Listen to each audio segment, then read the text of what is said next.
Welcome to The Rest is Politics Leading with me, Alastair Campbell. And with me, Rory Stewart. And we're delighted today to be joined by Humza Yousaf, First Minister of Scotland. Now, there are a fair few firsts to apply to Humza. First Muslim politician to lead a Western democracy, Scotland's first non-white leader, and its youngest, yet to hit 40, which makes Rory feel a bit old, let alone me. Me feel very old. His first active campaign for the SNP, I think I'm right, was in 2007 when he was still a student. And then into Parliament in 2011. Minister age 27, had several ministerial jobs, and now First Minister, as I say, yet to hit 40. And all the time that you've been an MP, the SNP has been in power.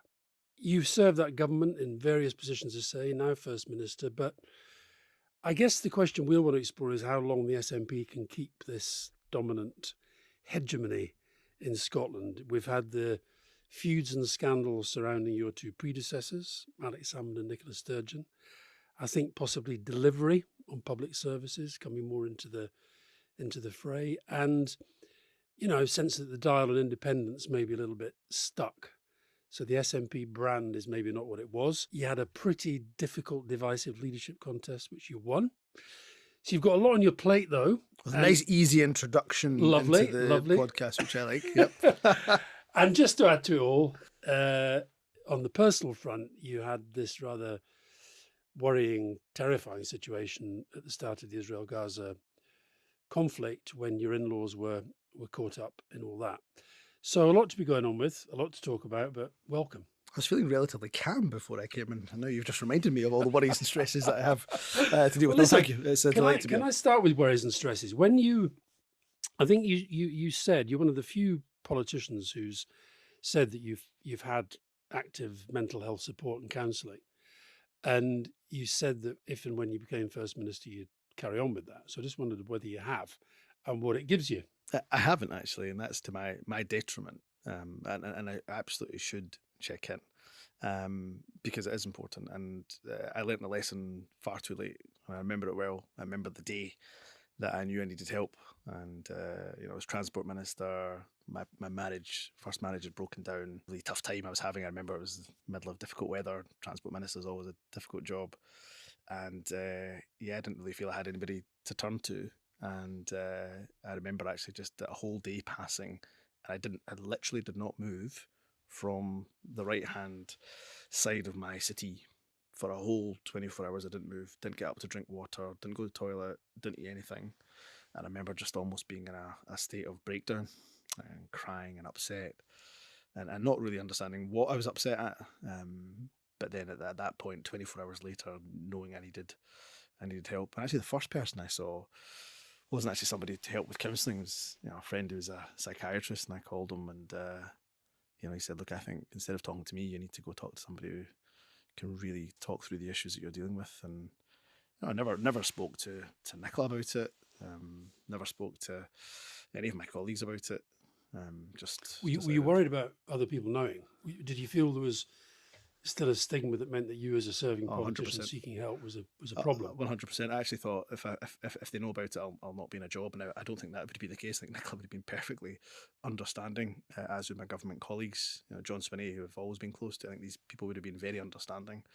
But it was just you didn't hear about ministers with mental health challenges. If they had mental health challenges, they left the job, and I didn't feel like I wanted to necessarily leave at that point. I didn't tell anybody actually, and family, nobody actually knew about it. And even I was really nervous, and it was my friend who said, "Look, I know somebody, they are very trustworthy, confidence, you shouldn't worry about that, and like just you need to take some time out." And it was the best thing I ever did.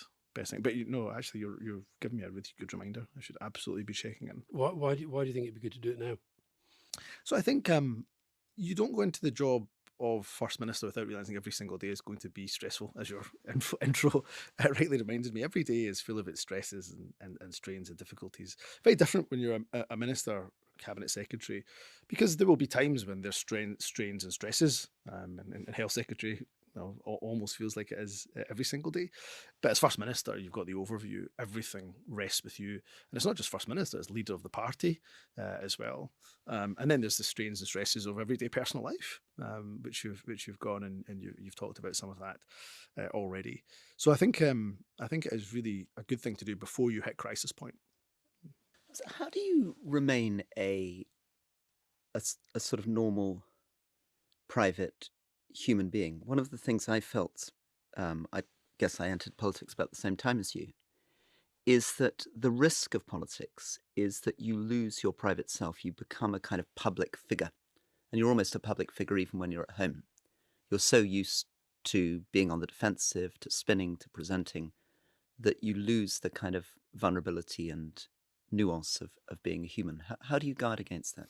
Look, I think first of all, you have to accept that you do not have a private life. I'm sorry, I can't put it any simpler than that. And I remember actually I spoke to Keir about this recently. We crossed paths at COP28, and I was just having a brief chat and said, "Look, let's have a proper sit down." And I've written to him and not had a response yet. I'm sure it's just lost in the mail, but it's coming soon. We'll come on to those questions but later. Genuinely was saying to him, because he was talking about his kids and keeping his kids out, and the advice that I would give Keir is draw your boundaries really early on. So I didn't do that. As I mentioned, failed marriage over it. Even my relationship with my parents and sisters and siblings just became more difficult during that period when I didn't draw boundaries. Remarried, got kids, and I'm really strict with my boundaries. And what does drawing boundaries mean? So I'll give you an example. On Monday, 7 o'clock to 8 o'clock, my team, my private office know, unless there is an absolute emergency that nobody else can deal with, don't call me. Because on a Monday, 7 to 8 o'clock, I'm going to give my kid a bath. I'm going to try to put her to bed. And that's important for me. And yep, you know what? I'll work on the weekend. I'll usually be campaigning it on the Saturday. I'll do my box during a Sunday. But I'll tell them, I'll do my box at 5 p.m. On a Sunday till 8 or whatever I need to do. I'm going to try to use Sunday to make sure I take my kid to soft play. And don't get me wrong, my security, who are wonderful and brilliant, they when I first told them, look, I'm going to keep taking my kids to the park and to soft play and to the trampoline park, and they raised an eyebrow too, but they've been fantastic and been brilliant. So I make sure, supposed to answer your question, that I get as much family time as I can and protected family time as much as I can. But you can never truly have a private life. I mean, and friends. I mean, I guess if you're working the hours that you're working, you will be much busier than many of the people that you grew up with and were your friends at school and university, and they will be living very, very different lives with very different rhythms. How do you continue to create space?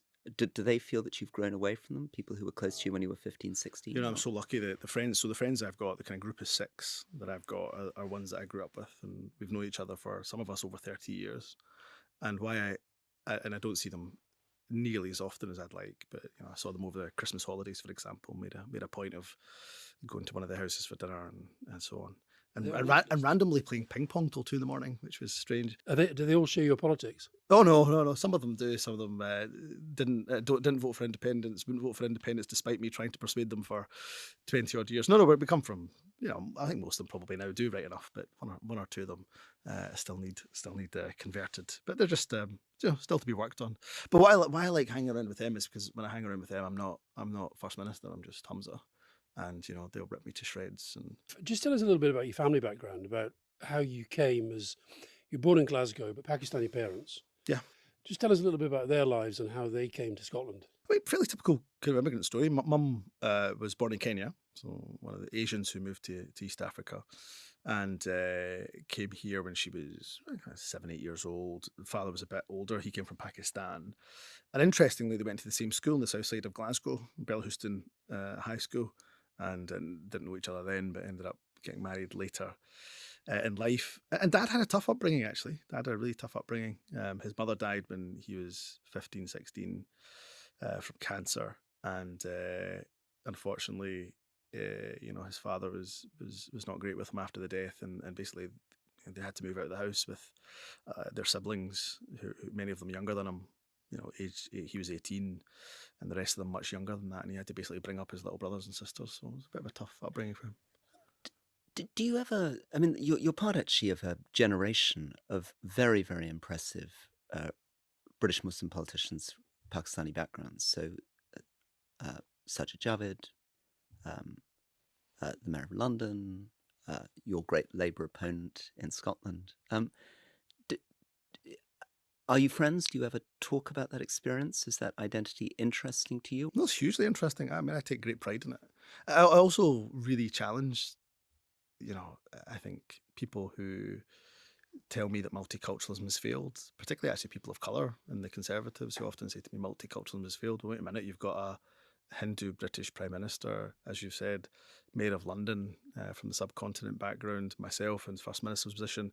And as you mentioned, Anas, and if I think about before Anas, of course, his father was a great inspiration to me. Actually, Mohammed Sawar. I remember, an event where Mohammed Sawar had just got elected in 1997, and we had this Pakistan Welfare Trust dinner. Happens every year.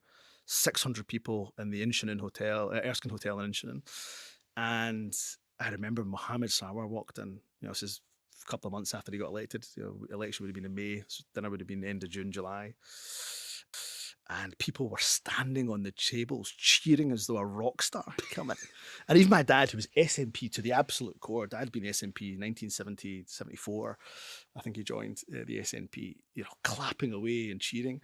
And I think it's great. And I think there is a common bond. And Sadiq Khan I've known for a long, long time. And I think my officials found it really strange. First time I met Sadiq Khan as First Minister, a group of officials with me. And, we come into these meetings usually and there's a handshake and we sit down. Sadiq came, big bear hug. and actually I just asked officials to give us 5 minutes so we could just catch up about family and so on before we got into the hard politics. So there is, I think there's a common bond there. I think I find it really upsetting those who suggest that somehow multiculturalism has failed when actually the evidence is far from it. And you all come from very different backgrounds, but all of you, I guess, come from quite difficult backgrounds. I mean, in the sense that you're all the group of four that you've mentioned are, I guess, second generation, grew up in quite tough conditions economically initially. So it's a story partly of ethnicity and religion. It's also a story of class. It's a story to an extent. You and Anas both went to the same. Yeah, we went to private school. School. I had middle class upbringing and background. So posher in a way than Sajid Javid or Sadiq Khan. Yeah, but I don't know too much about all their backgrounds. But yes, I mean, a middle class background, and I think to pretend otherwise would be foolish. But the thing that bonds us, and the thing we can never ever get away from, even as First Minister or Mayor of London, or Sajid or Anas in their positions, is we, I'm afraid, will always in this country be seen by some people through our skin colour first or religion first. And that's been my experience. I can remember the first time I ever felt racism or endured racism, primary 3, so 7, 8 years old. I remember my mum, who was been a massive influence in me, in tears coming home because she had to explain to us that they were about to take an estate agent to court because the estate agent denied them the viewing of a house. Because of their mum and dad. Yeah, mum and dad were wanting to move to leafy suburbs, Newton Mearns, south side of Glasgow. And it's a famous case. It's there in the public domain. They tried to view a house and kept getting told by the estate agent that the homeowner's on holiday, got an operation, they can't see you. And my dad and my mum just had it in a gut. And people of colour have this. We've endured racism for so long that we just know in our gut something ain't quite right. And my dad then got his white receptionist, Scottish receptionist, to phone up. She got an appointment like that the next day. Mum said, nah, that ain't right. And she decided to take him to court and won. And was that true also that you had a challenge around one of your children getting into a school and that... Yeah, nursery. Yeah, exactly that as well. And again, it was a gut, this isn't right. And didn't feel right. And, I just think that's so regardless of what position I ever get to in life or any other person of colour gets to in life, I'm afraid that the challenge, the common bond we'll always have, whether you're Labour, SNP, Conservative, the common bond is we kind of all get it because we've all endured it, we've all suffered it. The nursery case, you dropped in the end, didn't you? Yeah, I think it's just not wanting to have to go through the rigmarole of a long, drawn-out court case. Our vindication came when the care inspectorate looked at the case and said that they upheld our complaint. So they didn't want you there because of the colour of your skin? Well, I believe it was because of probably the religion of Right. my daughter as opposed to the colour of the skin. Okay. But Just as on I the say, religion, how deep is your Muslim faith? that's part of who I am, absolutely. You know, I don't always pray 5 times a day, but I'll fast during Ramadan. Prayer to me is important. My faith helps to keeps me grounded. I was at Burns night last night, and my glass was only full of iron brew, as opposed to anything stronger. So, no, it's a hugely important part, not just the rituals. Actually, for me, I get a lot of solace out of the spiritual contemplation of my faith. And one of the things that I've noticed recently, particularly since October the 7th, is an increase in people making stereotypical comments about Muslims. I mean, I just did a interview with an American podcast, a guy called Sam Harris, who was hammering me for nearly an hour saying, yes, but surely, Rory, you have to admit there's a connection between Muslims and suicide bombers and Muslims and terrorists. He just wouldn't let it go. And I wondered, is that something that you've experienced, and is it something that's getting better, getting worse? How does our society deal with it? I think it's getting worse. Maybe it comes in maybe it comes in cycles. But I remember, for me, 9/11 was such a seminal moment for me, and that might sound a bit kind of selfish, given thousands of miles away and affected and killed so many thousands of Americans. But for me, it was a day I'll always remember. When 9/11 took place on a Tuesday, I think, and coming back from school and school bus home, the radio was on, and you can kind of hear what was going on, and the driver was telling us to shut up because he was trying to listen to what was going on. Went home and saw the scenes, as you guys would have seen, of the terrible, tragic and terror attack that took place. And then the next day, I remember going to school and sitting in form class, and the same two guys I used to sit beside every single morning, and we would talk about the things that teenage boys talk about, mainly in my case, Celtic, football club I loved. And they were bombarding me, not with any maliciousness, just bombarding me with questions that I had no idea the answer to. Why do Muslims hate America? Do you know who was behind it? What was it all about? I'm sitting there going, I don't have a clue, right? And so for me, and then of course all the Islamophobia that followed post 9/11. But I have to say, my position as First Minister, and even perhaps before then, there is definitely still a deep-rooted, systemic and endemic Islamophobia in this country, and Scotland is absolutely not immune to that at all. So, some of the questioning I'll get on certain issues, it will be seen through a lens because I'm a Muslim. And sometimes I'll do my best to try to counter that. And I think even sometimes overcompensate with that. I'll be more wary about, oh goodness, how will my meeting with the Muslim community be perceived? And I'll do things to go out of my way to make sure people, I'm the only minister, I think, in the Scottish government that's ever attended, I mean, in the history of devolution, I think, I'd be happy to be challenged in this, that's ever attended, a meeting for Action Churches in Need, the organisation that stands up for Christian communities around the world, because I wanted to make sure a message was sent that I stand with Christian communities that are persecuted right across the world, including in Muslim majority countries. So sometimes you can be almost in danger of overcompensating. I think that's, and you shouldn't necessarily react to that. You went to a synagogue pretty quickly after October the 7th. Yeah, well, I think that was important for me to do, particularly given the personal circumstances that I was enduring. But I wanted our Jewish community, who I've grown up with. I mean, I mentioned I grew up in Newton Mearns. It has the largest Jewish community in Scotland, still does to this day. You mentioned Hutchie Grammar School. It's got the largest Jewish population of any school in Scotland. So I grew up in amongst that community and have an enormous love and affection for that community. And I didn't want them to feel, because of my personal circumstances, that I wasn't feeling their grief, because they are grieving, and for their loved ones, for their loss, for their country. And I think it was an important signal for me to be there. I've spent a bit of time with both of your predecessors. Mm-hmm. And first of all, I'd like to get your sense of them as people and politicians, very briefly. Maybe Salmon in a sentence, Nicola Sturgeon in a sentence. But also, I asked both of them at different times whether they were comfortable projecting themselves as internationalists when they have the word national in the title of the party and nationalism at its heart. And I've never quite understood why you don't change the name of the party. It's just such a strong brand, I think, is the honest answer. But also, having done lots of international engagement, Minister for External Affairs for a number of years, and obviously First Minister, another ministerial portfolios. Nobody's really ever sat me down and been confused about the fact that we're a centre-left progressive party. I mean, everybody's understood it. Nobody's ever said, "Oh, by the way, what kind of nationalist are you?" But nationalism is... I've never had anybody from a kind of far right nationalist party attempt to reach out to us, because our policies are pretty self-evident. We're pro-migration. Our social policies are progressive and to the left. So nobody's, and now we're led by a Muslim. I mean, there's not really much debate about the progressive nature of our party. But I mean, nationalism has uncomfortable connotations. There's no getting away from it. But it's never been an issue practically in reality. So you've been in power for 17 years. There is, I think, a sense of maybe not as there's a real desire to get rid of the Tories across the country as a whole, as I think. But I think you are in a kind of slightly different place to where you've been in the last decade. I'm just wondering whether you couldn't do with a sort of big rebrand. Yeah. No, I just think the SNP brand is so strong and it's known, it's so recognised.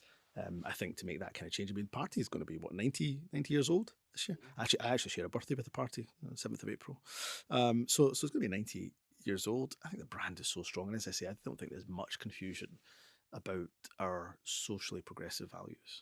Do you ever worry, because I mean, I felt this a lot during the Brexit referendum, that there's a tendency to imagine that all your problems can be solved if you just get rid of the other. So obviously the Brexit campaign has thought, if we just get rid of Europe, everything's going to be fine. All the problems we have with the NHS and education, and I sometimes feel the same coming out of Scotland. We just get rid of England and Wales, it'll all be fine. All our problems come from Westminster. If we can just take control of our own things, we'll sort it out. And I tend to feel in personal life, that's a bit like if your life's going badly and you think, well, if I just get rid of my wife, or if I just don't see my parents, everything will be fine. And it's sometimes a failure to understand that most of the problems in our lives, whether in Britain or Scotland or personally, are internal. And that the best way of fixing them is from within, not to get rid of someone else. So I think, look, it's an interesting analogy. That would be true if the premise of the independence campaign was that with independence, we'll have rivers of milk and honey and manna will fall from the sky. That's not the premise of the independence campaign. The independence campaign recognises, and the independence movement recognises that, by the way, you're still going to have problems and challenges. Some of those will be really difficult problems and challenges. Global financial crash. Scotland wouldn't be immune to that. We would still have to face those challenges. The difference with independence is you would have the economic, monetary, fiscal levers in your hands to be able to adjust to those shocks.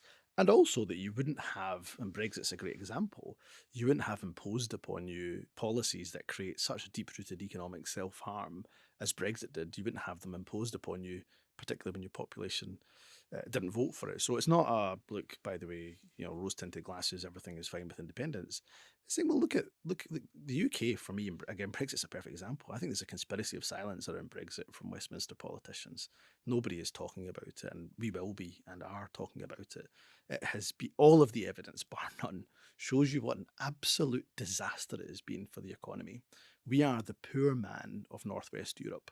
The poor man of Northwest Europe. And you look at countries, whether it's Norway, whether it's Ireland, whether it's Denmark, Austria, and you look at their levels of productivity higher than ours. You look at their national income per head higher than ours. You look at their levels of inequality lower than ours.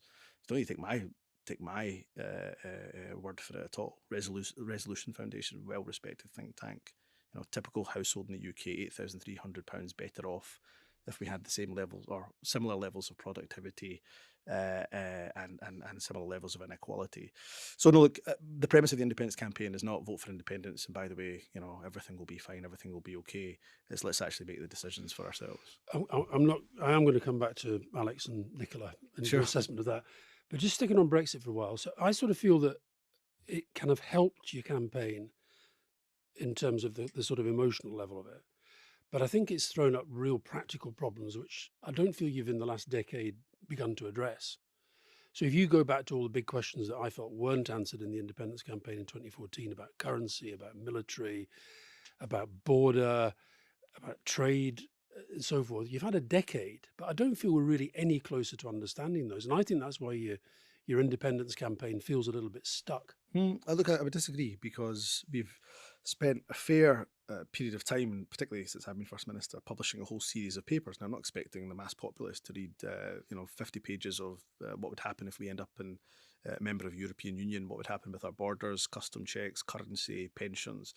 But we've had what people do know in relation to Brexit is that those issues, border and currency, and trade, have become much, much more difficult, much more complicated. Yes, but how you deal with them, and we've got papers on many of these issues. Some of them are still to come. For example, more further papers on pensions and so on. Is that we're upfront and honest about it. So our paper on the EU doesn't pretend that there's not going to have to be some kind of light touch customs checks for some goods coming across the border between England and Scotland. The prize, of course, we say, is that Scotland would then be part of a single market that's 7 times the size of the UK. And, by the way, we'd have a department within the Scottish Government that effectively would do the initial paperwork for you. Can I just deal come with in? the light Because touch customs. the awful thing checks, is when so on we and so hear forth. the phrase light touch customs checks, and all the alarm bells ring, because that's of course Especially today, what when all they're the, just what all the, bringing what all the them in. Brexiteers always said is, well, there'll be some light touch customs So checks let's coming be across the let's be Europe. upfront about it and honest about it. Let's not pretend that. And I think people rather appreciate the honesty, and that's why the paper goes into the detail and says the prize is, a market 7 times the size of the UK, tariff-free. But you're not pretending trade. and saying that you can get straight back into it. We're not saying we can get straight back into it. We're saying, if you read the paper, which I'm going to send you after this, which says there's an application process, and Scotland would have to apply to become a member you just talked about of this the European 7 Union. times bigger market, as if that was a kind of. This is what I mean. Is that it's like there's a touch of the Farage about this, and saying this is How what's going dare to happen. you? No, but you're basically saying you're giving us the end point in terms of your communication without actually. Fair enough, you're admitting there are problems, but it seems to me that people now have a better sense of what the Can I problems reinforce that the other reason it feels like the Brexit campaign is that they also were saying, don't worry, we're going to leave Europe and we're going to connect to the much bigger growing markets of India, China, the United States, which are much faster growing. And then they said, and what they failed to take into account is that more than half Britain's trade was with Europe. And again, in your vision, there's a lovely vision of this wonderful future with a 7 times bigger market. But it's failing to take into account that these light touch customs checks are affecting by far your biggest trading partner. Look, again, by value of goods, actually, do more trade with the rest of goods and services. the You are world. massively. Services are, of course. It's a service economy, so goods are almost irrelevant. That again is a Brexiteer problem. No, We look, are a service-driven economy. Absolutely. Services, of course, are important. The point is that we're not going into the European Union, and again, I accept there's got to be an application process. We're not going into the European Union completely cold. We have been, of course, a member of the European Union for many, many decades. Now, I accept there's got to be an application process. Do I think the application process, and would Europe look to speed that up? Would we be able to speed up? I would certainly hope so, given we've, been able to align with the acquis communautaire for many, many decades across many chapters. Now, that's got to be a conversation that's got to take place with the European Union. But I'm not trying to sell the point that somehow everything will be okay. I'm being cheeky, and I shouldn't keep pushing too much. But again, the echo, was Liam Fox would always say, don't worry, we're not going into this agreement with Europe from a cold start. We've been part of the European Union for 40 years. It's all going to be much easier than you think. We know what these relationships are. And it turned out, unfortunately, that politics is very difficult. Spain will be very difficult on letting you in. I mean, no, but Spain have said unequivocally, again, in fairness, the previous administration at the time, but the Conservative Prime Minister at the time said, look, we're not going to look to veto. We wouldn't look to veto Scotland. And of course, the situation in Scotland, we say, is an internal issue here with the UK, and the situation in Catalonia is an internal situation for the Spanish government to have to deal with. I'm not saying to you, and haven't said throughout the course of this interview, by the way, there aren't going to have to be challenges we're going to have to work our way through. Ultimately, though, having worked through those challenges, and I believe we absolutely can, the prize is great. The prize is that we get to make decisions for ourselves. But not only that, just look at countries that are similar size to Scotland. Look at Ireland, for example, across the water. Look at your Norways and your Denmarks, and you can see countries similar size to Scotland, similar population to Scotland, and having done incredibly well and continue to do incredibly well, and actually have higher productivity, lower inequality, higher average income than the UK. Do you not? But you do accept that the Brexit, the debate within the UK as a whole, whereas, and I agree with you, I think most people now consider it to have been a disaster.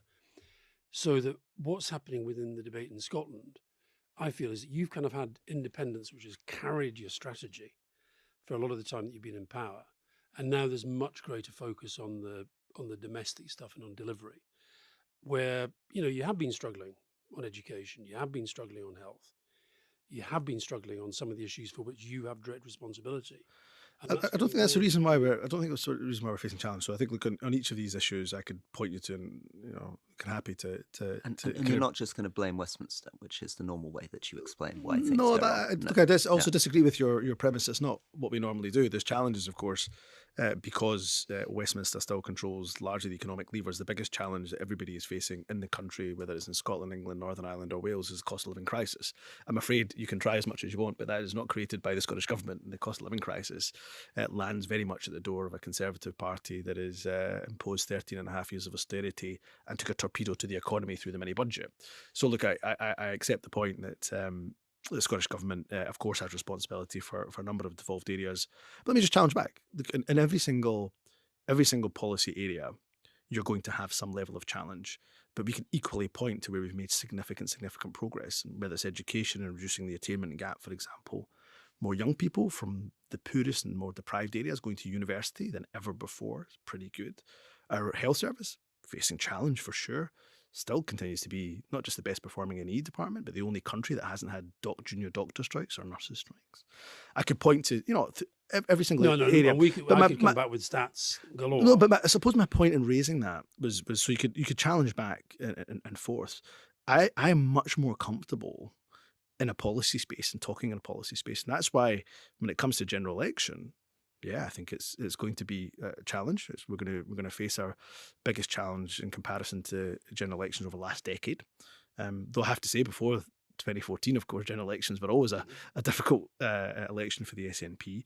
But for the last decade, this will probably be the most difficult one in the decade. But as much as we can talk about policy, because I think there's a huge policy vacuum at the moment, I don't see much difference between what the Conservatives are proposing, what Labour are proposing. The one big policy area of difference that Labour have is the Green Prosperity Fund, and they seem to be rolling back on that and talk that even by the time this podcast goes out, it might well be in the dustbin.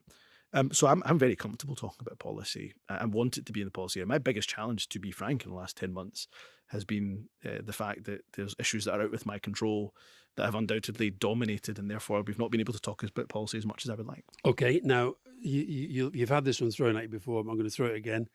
Kate Forbes, you were a transport minister and the trains were never on time. When you were Justice Secretary, the police were stretched to breaking point. I've heard this line before, yes. And as Health Minister, we've got record high waiting times. And that was brutal, right? And that's from a colleague that you served with. So I think as you say, we can back backwards and forwards on stats about how many people are on waiting lists and, going down the educational rankings and so forth. But I guess my point is that do you not worry that you've come at the end of this amazing salmon period, then this extraordinary sturgeon period, and you're like a kind of bit of a fag end of this SNP hegemony? I've been called lots of things before. I think you've called me now Farage and the fag end. So tell me, and before you answer that, I want to pin you down on your assessment of salmon briefly and your assessment of Nicola Sturgeon briefly. To do all those things briefly. Look, I think in an election contest, all of us will say things that we regret, and we think about how we should have phrased it and not phrased it. And I think that, I'm not sure if Kate does. You could probably ask her the question, but whether she does, I suspect she probably does, because in effect that was the moment I think she lost leadership campaign. And you feel she was trashing the whole government with that? Yeah, and the party, and I know the party because I've been a son of this party for as long as I can remember. They do not like yellow on yellow fire. The party just does not like that, and did not appreciate that. So. Look, Kate and I, we were messaging last night, actually, we get along very well, water under a bridge after a leadership contest. In terms of your more general question around the kind of natural political cycle and political gravity that we all have to face, look, my job is to try to fight against that. And I'm not going to pretend at all that it's going to be easy. I think this general election will be a challenge for the SNP. My intention is to make sure in Scotland we're the largest party and we win that general election. But we're facing a challenge. And I don't think it's because there's a huge enthusiasm to vote for Keir Starmer. I don't think that people really know what it is he stands for or what his policies are. There is just a strong motivation to get rid of that shower down in Westminster. And Scotland, that's a pretty strong motivation for a lot of people. And that's why I think it's important to say, and I'll say this, look, actually, Keir Starmer is going to be the next PM.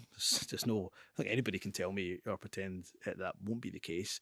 In Scotland, we've got an opportunity to vote for a party that you believe in, a party that values aligns with yours. And actually, even if you don't agree with all of our policies, when the SNP is well represented in Westminster, we make sure that Scotland's voice is heard. I'll definitely. I'm determined to get you on Alex and Nicola. Okay, sure. But before I do that, just on this point about this sort of new strategy appeared recently, when he suddenly said Keir Starmer is definitely going to be the Prime Minister, and it follows all sorts of different twists and turns in your kind of top line messaging about Labour, about the Tories, about the general election. But the fact is, if Scotland stays the same, and I accept you're facing a challenge, but let's just say Scotland stays the same in terms of politics. In the rest of the country, Keir Starmer has to get a bigger swing than Clement Attlee in 1945 and Tony Blair in 1997. So it's not true that if people vote for the SNP in Scotland in the same numbers, that Keir Starmer is definitely going to be Prime Minister. That is a massive swing he has to get.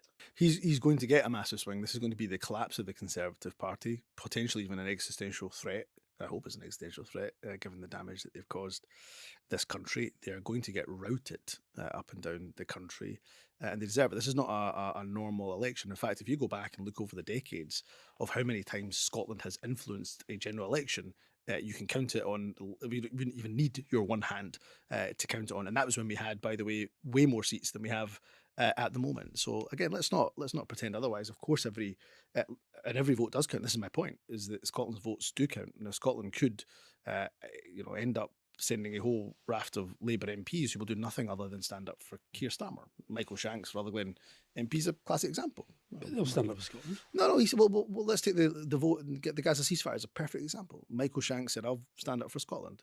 His leader in Scotland, Anas, supported the ceasefire. What did Michael Shanks do? Didn't vote for a ceasefire, because what he did was what Keir Starmer told him to do. And that is what you'll get with Labour MPs. Or you get SNP MPs who, whether you like our policies, sometimes don't like all our policies, agree with some of them, don't agree with all of them, we always bang the drum for Scotland. Stephen Flynn does it every single week. Scotland, Scotland, Scotland. And that's what you get with SNP MPs. You've talked a lot about productivity and said, I think I agree with you, that there's no clear vision coming out of the government or the opposition in terms of how they're going to turn this around. What is your vision on how you're going to turn around productivity in Scotland? So I just did an hour speech on this at Glasgow University on my vision for industrial policy. And a lot of it is centred on the huge potential we've got from the transition to net zero. And just remind us, what is productivity in Scotland? How does it rank compared to productivity in England? Where's it been for the last 17 years? So productivity has increased at a faster rate than the rest of the UK in the last decade, but it's still far too low. It's nowhere near where we need it to be. And for me, the unlocking. And when you say that, it increased by faster amount, it's still tiny. Yeah, it's still. I'm accepting that, by the way. I'm not disagreeing with you. It's far too low than it should be. And I go back to my point: our fiscal monetary lever is largely controlled by the UK. But look, I accept also. You think the productivity is defined by the fiscal and monetary levers? You think? Look, it can often be by the fact that we don't have, for example, if I took the example of transitioning to net zero, the way we unlock that is largely actually how the United States and Europe are doing it. You need to be able to compete, not with the quantum of the Inflation Reduction Act, the European Green Deal Investment Partnership plan. What you're going to have to do is put some sort of subsidy up, like actually the Labour Party seem to be suggesting and now rolling back on, to unlock that investment. Most of my meetings in London. So you mean you want to put tens of billions of pounds into investing in some green future, and you're going to have to borrow it? That's absolutely part of it. And you're frustrated because you can't borrow tens of billions of pounds. We can't borrow even close to tens of billions of and pounds. You think Britain would be able to suddenly borrow that money in its current financial situation? Yes, I think they should absolutely prioritise that. Remember, of course, politics is about choices, and then you can make those choices when you're in government. Now, whether you have to borrow, whether you have to look at taxation. In Scotland, we've taken a different route on taxation, where those who earn the most, like First Ministers, pay a little bit more because we need to invest in our public services. Whatever choices you have to make, but your instinct you have to look at the longer term. Your instinct is, if you borrowed more or taxed more, got more money, and the government pushed that money in the way that Europe or the US has done, you'd be able to get productivity turned around. I don't doubt that would have a significant impact on our economy, including in terms of productivity. I don't doubt it for a minute, because the meetings that I've had throughout the entire course of yesterday with some of the biggest investors in the world. And many of them have a footprint in Scotland already, or BlackRock's, JP Morgan's, Morgan Stanley's, Barclays, all big investors globally, and all of them have an interest in investing in Scotland due to the climate renewable potential. Our difficulty, and there's things that the Scottish Government absolutely can do. We have some recommendations from an investor panel, but ultimately the key message that keeps coming back is, well, look, why would we invest in the UK when we're getting subsidy incentives in the United States or in European capitals? Alex, Nicola. I'm curious why Rory's making the Yeah, face. no, I'm making a face because it doesn't sound to me like productivity. I mean, it sounds to me like these people are saying we can get free money from these other governments. But what I was expecting you to do is much more what you hear from Andy Burnham or Andy Street, which is laying out concrete detailed plans on how to improve productivity in their regions. And I was expecting you to talk much more about skills. I was expecting you to talk much more about specific forms of industrial strategy. This idea that somehow what's holding back productivity is the inability to find tens of billions of pounds, which incidentally, I don't think Britain could borrow. I don't think we're in the financial situation to do that. In the sense, that was the Liz Truss lesson. Yeah. We're not the world's reserve currency. We don't have the freedom to do those things. Look, productivity, of course, undoubtedly is linked to skills. We just had a skills review, in fact, a number of skills reviews which we're implementing. And actually, again, when I come back to this whole point of my trip to London, for example, the entire reason why we're trying to attract, or one of the big incentives to attract investment into Scotland, is that ecosystem that exists. So if you look at some of the work that's been done by Sandy Begbie, well-known Scottish financial enterprise, it talks about that ecosystem. Scotland's advantage as a small country means that you can bring industry, higher education, further education, and government together in order to try to deal with some of these skills issues and grow your own, make sure you've got the right workforce for the industry of the future.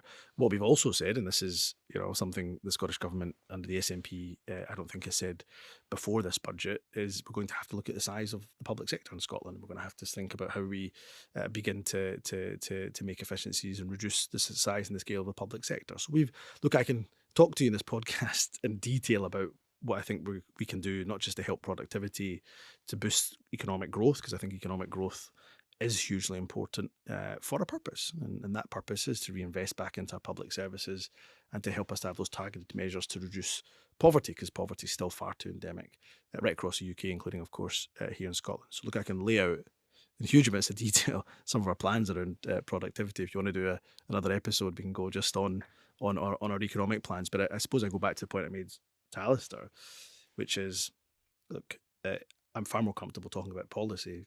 A lot of the difficulty I think my party has faced in the last 10 months is it's issues that are not to do with policy that have been distracting us and causing us some challenge. Which brings me back to that question that you're desperate to ask. Well, honestly, deep down in your heart, you've grown up with Alex Salmond as this huge figure in this SNP. Yeah. You've then had Nicola Sturgeon, this huge figure in the SNP.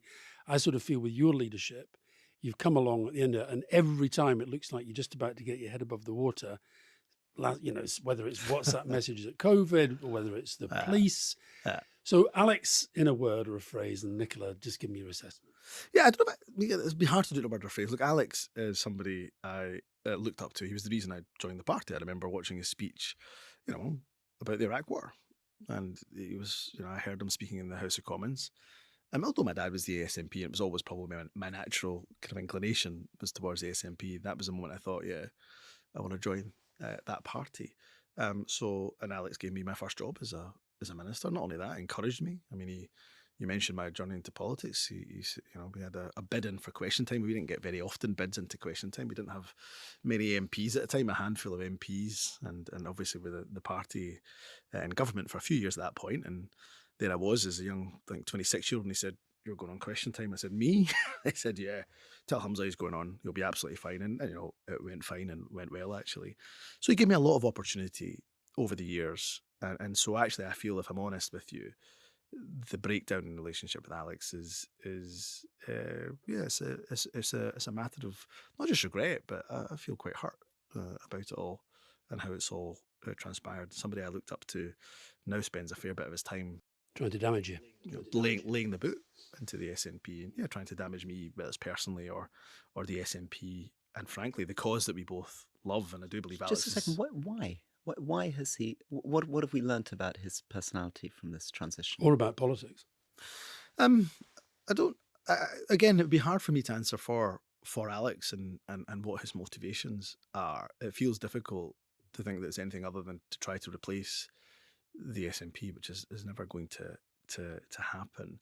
But I don't know, because Alex, I feel, could have actually played a role as, you know, kind of elder statesman, actually given advice, gone off to do whatever he wanted to do. Does he not feel sort of bitter that people were ungrateful, they didn't give him enough respect, that people sort of turned on him? So there's an element of revenge? There may be that. Again, it's hard for me to talk about what Alex's motivation Do you have any is. connection, contact with him at all? No, I mean, we kind of briefly shook hands and exchanged pleasantries during Winnie Ewing's funeral. But look, I wouldn't go out my way, only because, you know, I haven't seen any evidence from either Alex nor the party that he leads that they are interested in anything other than giving the SNP a kicking. And if you believe in independence, giving the largest vehicle that's driving forward independence a kicking every single day and through every single press release doesn't make sense to me. It speaks to me to a very ulterior motive. And Nicola? Nicola, I've just got such a deep affection for, and always will. You know, she to me is somebody who, first of all, I've always been close to Nicola, and, you know, her first election that she ever stood, one of the first elections she ever stood for, against Mohammed Sawar, actually. My dad's office in Pollock-Shields in Glasgow South Side, the basement was her election base. So I've known Nicola since I was a young kid. So look, I'll always have that deep affection for Nicola. I worry about her to an extent as well. I mean, she's dealing with a lot, as we know about, and I find really sad about how, you know, there's certain elements who are seeking to try to kind of tarnish her reputation. When, you know, I think about COVID in particular, I worked closely with Nicola throughout the years of the pandemic, and I can tell you what, nobody in the Scottish Government is saying we got everything right. You know, far from it. I'm certain we made mistakes during that really difficult period, but I'll tell you without any doubt that Nicola and the rest of the government, but particularly Nicola, only ever put the interests of the people that she was serving first to try to protect them from harm. Did you ever, when you were kind of rising up through the party, ever worry that it did seem a bit odd that you had the leader and the chief executive of the party as a married couple? Was that not a sort of recipe waiting to go wrong? Look, I think in hindsight, you could absolutely reflect on that and say, look, should that have been the case? I think nobody really questioned it, because we didn't see it. There was no red flags. There was nothing that seemed to cause us any issues, concerns that were raised at the time. And obviously, I can't comment on a live police investigation. That will go in the way that it's going to go and conclude in the way it's going to conclude. But ultimately, you know, the party was doing well, was winning under Peter and Nicola. And no, I think in hindsight, we could have reflected on it and thought about it. But, yeah. It's a kind of, as a sort of outsider listening, you found yourself in a very unlucky, difficult position. I mean, it's not nice to sit with a thing saying, I can't comment on an ongoing police investigation. I mean, it's not the line you would have wanted to be producing as a new leader. Of course. I don't know if that's a question or a statement of the obvious, but yeah, no, of course not. I mean, I was First Minister for a couple of weeks, and I remember, you know, being elected and all the kind of ceremony and pomp that goes with becoming First Minister. And we had a couple of weeks of recess, Easter recess coming up. And yep, you know, this was the moment you're going to be able to dominate the news coverage. There'll be no parliamentary. You go out, you set out what it is you stand for, who's Humza Yousaf, what is he going to try to advocate for. And the second day, Peter gets arrested. You know, that's my life for the next... That's what I mean about every time you something hits you. I agree. So it has been difficult and it's challenging. But also, look, I try to remind myself about this every day. I never lose sight of the fact that leading your country is the greatest honour of anybody's life, and not many people at all get the opportunity. And it's kind of like being a captain of the football team, right? I mean, it's your home country, it's the country you love, it's the country you're raising your kids in, and you get to lead it. And every single day, for all the challenges, there's some really good moments. To bring you to international affairs and I guess personal things, one of the things that you've talked about very movingly was the experience of your wife's family being stuck in Gaza, and I wonder whether we could take you back to that, how that felt, what you learnt from that experience, how that's helped you understand international affairs through that lens. I think it was the most difficult few weeks of our lives, and I'll never forget waking up that morning and seeing the messages from Nadia's mum. And I think once we understood what had happened on the 7th of October, those abhorrent terror attacks that took place and the extent of them, we knew the retribution would be, and the retaliation would be huge. And she was in Gaza City or Khan Yunis? Or? No, she was in Dirbala, which is in between Gaza City and Khan Yunis. It's kind of centre of Gaza. And the family had been going, I mean, Nadia had gone every year to Gaza before the blockade. And then post the blockade, they weren't able to get in often. But essentially, my father-in-law wanted to go see his 93-year-old mother. She'd caught COVID a number of months back, and she's pretty frail, and obviously continues to be very, very frail. So he effectively wanted to go see her for one last time. And the 7th of October happened, and every day for the 4 weeks that they were trapped in there was unbelievably intense, getting messages and calls when we thought they were hit, and there was times when they phoned me to say their goodbyes, my mother-in-law telling me to take care of her girls. And what was their experience? What did they describe? What did they see? I mean, it's actually very difficult for us to get reporting out of Gaza. What was it like for them? So you have to imagine every single day they were saying that there was just a constant buzz of drones, so constant, every single moment, every single day. So you're always on edge immediately because you don't know if there's going to be a strike or not. And then, of course, you would get strikes. And, there was one time they phoned me. I had just done my conference speech, and it was a couple of hours later, and my mother-in-law phoned me to say they'd been hit. The house had been hit.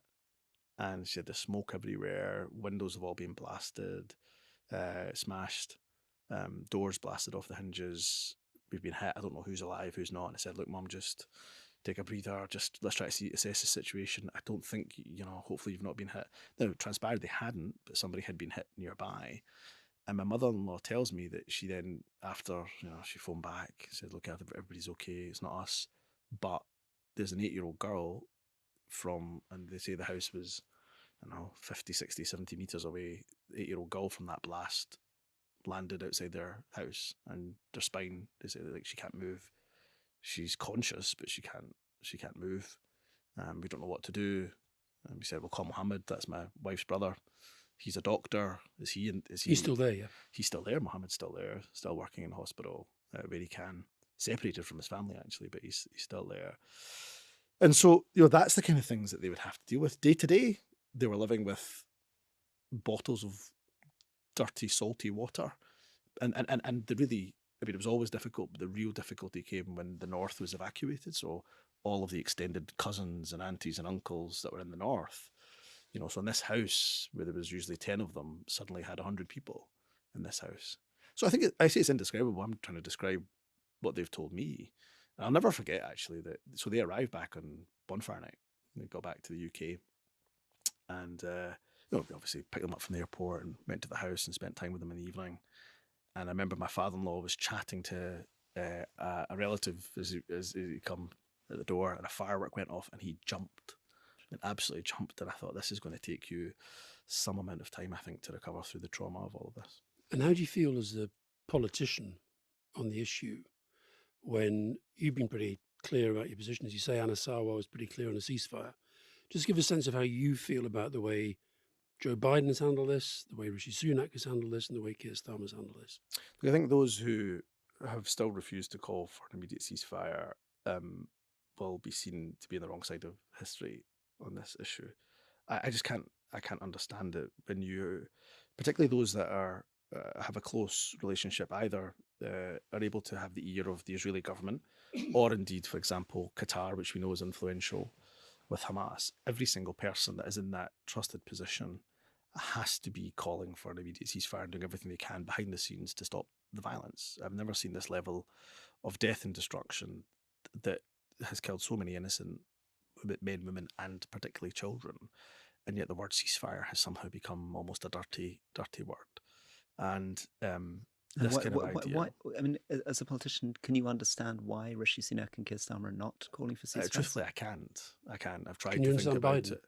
No, I genuinely If can't Biden's understand. trying to do the influence bit behind the scenes and things. Look, if he's trying to do it behind the scenes, I've just not seen the material effect of it. What has been the material effect or impact? I've not seen levels of restraint from the Israeli government. If this is restraint from the Israeli government, then my goodness, I would like to see what unrestrained looks like. So, some people have made this argument to me in the past that we're doing things behind the scenes, and I believe there are conversations going on behind the scenes.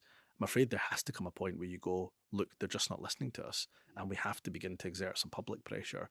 And the fact that the UK and others are not doing that, I think, is a failure of leadership. And as I say, I just don't know how much more worse the situation has to get. And of course, the worry for many of us who are observing this is, look, there's the immediate issue. We've got to try to stop the violence, get aid into people who desperately need it, rebuild Gaza. I think the worrying thing is, how do you stop these cycles of violence that you and I have seen throughout the entire course of our lives? And I do believe that until you have meaningful steps towards a Palestinian state, then you're never ever going to see true peace in that region. You've been very generous with your time. I'm thinking about the last couple of times I've seen you. I saw you in UN General Assembly in New York, where you were doing some great stuff around international development, and very pleased to see that you were looking at cash support for people in humanitarian emergencies. Very progressive and good leadership. Also saw you at the coronation. And you were dressed up much more fancy than I was. Well, you were pretty fancy dressed. And I was very pleased to see you at the coronation, because you sometimes come across as a bit of a Republican, and I wondered whether you were softening in any way towards the monarchy. I think it'd be hard for him not to be there. Rory. Yeah, look, my views are known by everybody, including, I suspect, His Majesty, who, by the way, I hold in great respect. Look, I have a duty to do. I'm meant to be the First Minister for everybody in Scotland. It would have been outrageous if I had not been at the coronation. I take my job very seriously, whether it's attending the coronation or having audiences with the King, who I have to say, that when it comes to the big issues of the day, and you've mentioned climate change, has been far ahead of most politicians for a number of years. And he and I won't disclose what we talk about, obviously, in our private audiences, but there's a number of issues, that I think, I can respect him for, climate change being one of them. I think when it comes to the issue of community cohesion, which we desperately need, particularly given some of the ripples of what's happening in the Middle East, I think he's got an important role to play in bringing communities together, and I see he's already done some of that, which I commend. So, look, the First Minister is a duty, and whatever comes with that duty, I do to the best of my ability. My last question. You mentioned, without prompting, that you're a Celtic fan. I heard you like football too, don't you? I love football. And I love that clip of you in the stands at Burnley from many years ago, practically headering the ball. What was the game again? Was it Liverpool? final? We beat Liverpool in the cup. That's what it was. Yeah. No, I didn't realise I was being filmed. That's what they all say. Yeah, no, I did. I genuinely did not. But you mentioned your support for Celtic. I do know some Scottish politicians who support Rangers. Or another. And a Sauber Sports Rangers, but don't like being that public about it because it can be so divisive. So first of all, tell us a bit about your love for Celtic, but also presumably relating it to Gaza. You don't have a problem with Celtic fans waving Palestinian flags when some of the hierarchy in the club do. Okay, all right. Let's take, I suppose, the various different issues. So look, this thing about all Scottish politicians have to be like Partick Thistle fans, so that you don't confess your love for Rangers or Celtic. You're right, it's a thing, but I think it's a bit daft. I mean, look, everybody knows I've been a Celtic fan since I was about 6 years old, so somehow pretend that I'm no longer a Celtic fan would be a bit ridiculous. I think people prefer their politicians to be just human beings. But look, I've at times had to criticise Celtic. When I was Justice Secretary, for example, there was times where I had to be critical of the club, for example, during COVID and so on. So there was, you've got to just kind of remove whatever affiliation you've got with your club when you're doing the job. In terms of being Celtic fan, though, I mean, my late uncle sadly passed away quite young, pancreatic cancer, but he took me to my first ever Celtic game and just fell in love with the club. And I grew up watching the club getting thrashed by Rangers They almost got 10 in a row. Celtic stopped them. We got 9 in a row. So grew up with them just thrashing us year after year after year. And George Alberts with that killer left foot, and Andy Gorham continuing to break Celtic hearts for years and years. And then came a kind of golden age for Celtic thereafter. And the player that I had on my bedroom wall was Henrik Larsson, and still to this day, I would quite like to meet at some point. So Henrik, if you're listening to the podcast Sure you and can happen get to be in Sure UK you can or sort that. Scotland, we I can would love do a that meet. for you. We Oh, can do great. that for you. I would love Yeah. a meet or greet. In terms of the kind of waving of flags, to me, first of all, look, it's barely the most important issue in the No, Israel it's Gaza. been important to the club. Yes, important to the club, but my general impression has been, look, if people want to show solidarity by waving flags, we should let them just wave flags. But it's up to the club what it decides to do. It's an internal matter for the club and the management and the board of the club. It just, to me, people waving flags is just of such little importance.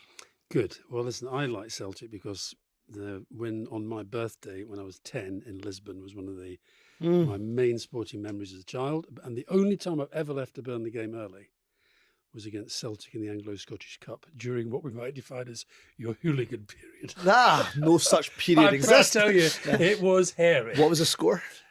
We won overall, but really? I honestly did leave you. No, we won. We won in the end, but oh my God, it wasn't safe. Is that right? Yeah, absolutely. Yeah, look it up. Burnley Celtic Anglo-Scottish Cup. Is that right? I'm going to check that one. Thank you. I really appreciate it, and you're a terrific communicator, and I hope genuinely that things turn around. You've had a tough plate handed to you, but I think you've obviously got an amazing future ahead of you. So, and I hope you're right about Keir Starmer. Don't need to hope. He's miles ahead of the opinion polls. No, listen, thanks so much. I really enjoyed it, and best wishes to you and, of course, all your listeners. Thank you very much indeed. Thank you. Thank you. Okay, Rory. Humza Yousaf. Well, I was really charmed. I think he's an exceptional communicator. I really thought at the beginning very few politicians are quite so warm and open about his mental health, about his family. He's very good at avoiding defensive jargon. I mean, it gets more uncomfortable, obviously, when we get to conversations about the European Union and productivity, and I think that must have been tougher for him. But I think he's got a real charisma and skill. Yeah, it's interesting because I could be wrong about this, but I got the feeling he wasn't enjoying it. I got the feeling he felt we were being quite rough on him. I didn't think we were that rough. So I thought there was a defensiveness there. That came in when we started getting into policy and European Union. Yeah, stuff. But I agree with you about the sort of openness and frankness and obviously his sort of mental health campaign. I'm very pleased that he's out there talking about this stuff. I still feel on the kind of political stuff, I'm still not entirely clear what the SNP strategy is for the election. And do you think if he'd been Alex Salmond or someone, he might have been able to handle with a bit more sort of lightness of touch and humour some of the tough questioning and turned it around a bit more? No, I think I agree with you. I think he's got a very good manner on it, but I don't think they've yet provided the answers. Now, as it happens, I think if it's the document, I think it is. I have read the thing that they wrote about the currency. But I still feel that on these really big policy questions related to independence, that they haven't really driven down. You don't think it's so much a manner thing. You don't think it's that no. that it's the content. Look, Alex Salmond definitely had the manner. Yeah. Nicola Sturgeon had the manner. As you're saying, he's got the manner. Yeah. Slightly different, slightly more understated. But no, I think actually it's about the really hard questions related to it. What I also sense, and I don't think Alex Salmond, if he listens, will enjoy that interview, I also sense that he was trying to downplay the importance of independence within the context of his leadership, except when he kept saying, I'd much rather be talking about policy on economy, jobs, education, etc. But no, I'm glad you enjoyed it. I thought he was, I thought you were going to, I'm surprised you've been so positive because I kept looking at you. I thought you were being quite grumpy. I was obviously I'm grumpy about his about the idea that independence is going to deliver these wonderful productivity benefits and blah blah blah. And I think I had this terrible goosebumps, as you know, when so much what he says, I'm afraid, gives me post-traumatic stress because it reminds me of the kind of promises the Brexit politicians made about how things are going to be easy. But I did think that for a politician, he was an exceptional communicator. I mean, one of the things that's sad about politicians is they can often become very defensive, very overly cautious, very wooden And I really warmed to his frankness about mental health, about his Mm. family, about his life growing up. I think he's got a great future ahead of him. I mean, he's very young. Hmm. 39. I think if he's resilient and holds to it, he could emerge as a kind of really major statesman over the next 20 Mm. years in Britain.